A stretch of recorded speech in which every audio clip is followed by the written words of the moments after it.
Hello YouTube. I figured you'd rather see what I was working on than my pretty face. I was out here spending a Saturday afternoon, and get my appearance, I've been in the shop this morning, but, trying out the Fieldlore. This one is prototype B. Took out a little bit of the belly and changed the handle to the old style Coke bottle with thumb scallops, and yeah, see, this is what I did with it. Got the old ball in a cage. You can see the ball is loose. Got a little spiral at the bottom. With this knife, I do that, ain't much it won't do.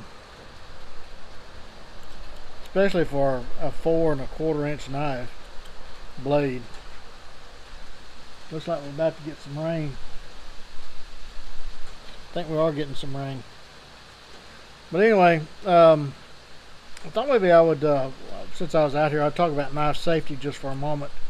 The main thing in knife safety is learn the knife. I mean, that's with any tool. You just need to learn the knife and how to use it. Now, there are certain things that you want to be cautious about when you're starting out. Is make sure that wherever you're cutting, if that knife slips, and it will slip, that it's not going to get into you or somebody else. That's number one key, okay? Next is you never, ever carve with anything in your lap without protecting your lap, because this triangle of death right here, there's arteries and all kinds of things in your groin area that if that's severed, you can't get to the hospital in time. I mean, if you don't have a tourniquet handy, you're dead. So never ever carve in your lap. Always have something in your lap to protect your groin area.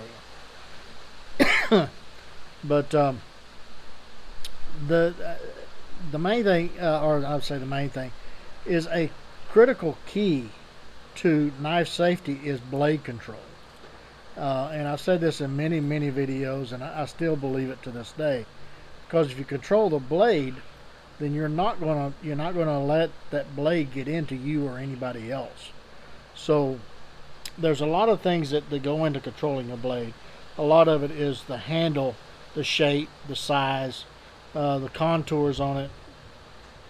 If you have a good grip on that handle and it doesn't twist in your hand, and you have a firm grip on it, and then it's not slick, and in other words, it doesn't slide around in your hand. And a lot of times a broom handle knife will want to twist because there's no contours that you can hold on to.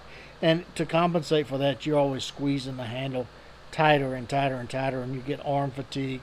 And that's another problem, is when you get tired, then you need to stop and rest your arm or go do something else. Or you need to stop carving anyway, because when you're tired, then you're going to make mistakes. But blade control, make sure that you get a knife that has a good contours, that you can get a firm grip on, that's not going to slide and be slick as you're using, as your hands get sweaty. Something that's comfortable, that is not going to fatigue your arm out. A blade that's real balanced. The weight of the blade is not as critical as long as the blade is balanced. So you're not trying to compensate for a blade heavy or a handle heavy knife. So you want to make sure that wherever you're going to hold that knife, it is balanced. See, like that, okay? So anyway, and the other thing to blade control is, this comes with use. This comes with experience. Is learning how much pressure or how little pressure is needed. You want just enough pressure to make that cut that you're trying to do, and you don't want anything extra. Okay?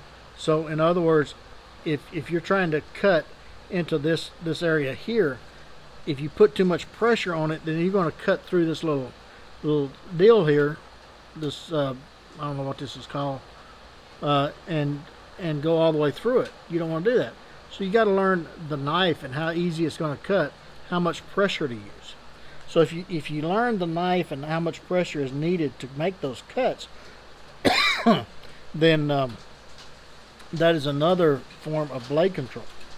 Okay, so and it, as with any tool that you use, it 9 times out of 10 everything comes down to experience, how to use that knife, and to get experience, you got to get in the backyard and whittle on a stick.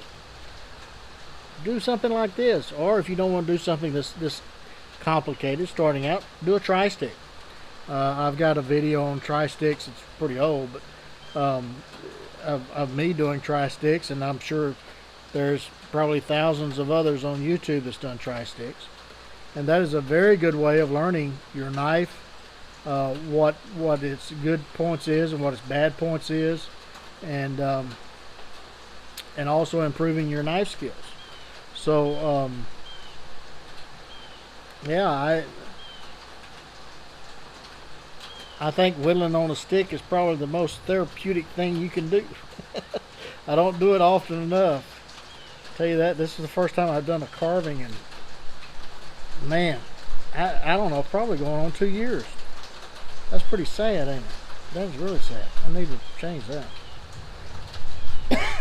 But yeah, I started out, I was trying out, and I kind of let you guys in on a little secret, just between us. I started out and I was using this little prototype. This is B, of a master carver. And don't get me wrong, this little jewel is a lot more than a carver. I mean, it's a great detail knife. Talking about getting that point into places that just very precise leather work and stuff crafts that's in the shop. But yeah, I started out with that, and I made a mistake of setting that down. And when I come back, I picked this one up, and I did this with this. Because, I mean, I just love this knife. I really do. It's starting to become the knife that I go for. I'll put a different knife on my belt and work out in the shop. But before long, I'm saying, man, I wish I had that Fieldlore. So I go and I'll put it back on my belt.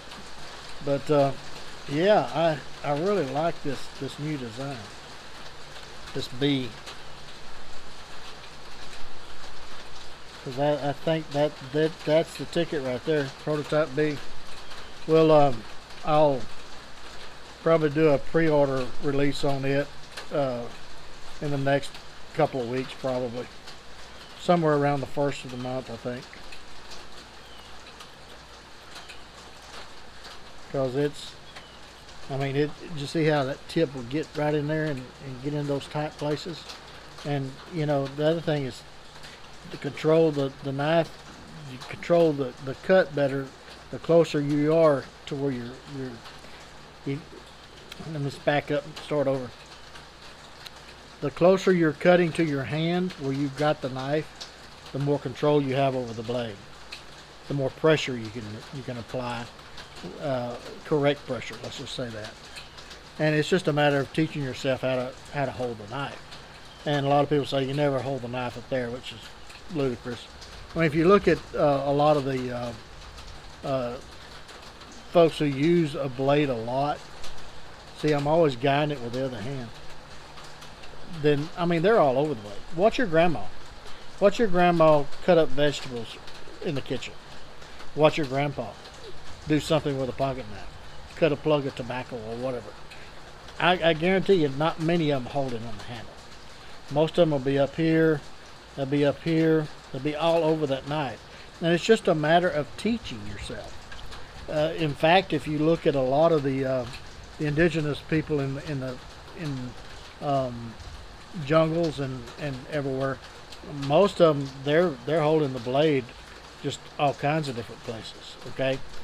So it's just a matter of teaching yourself and learning what is safe and what is not safe. So, but anyway, spending a lazy afternoon Saturday, I don't do this often enough, but yeah, really enjoyed my whittle time. But anyway, you guys get in the backyard, you guys get whittle. Get a tri stick or something, do a little ball in a cage with a spiral dip bottom, whatever. And if you do, take plenty of band-aids, lots of knives. We'll catch you again very soon. Bye.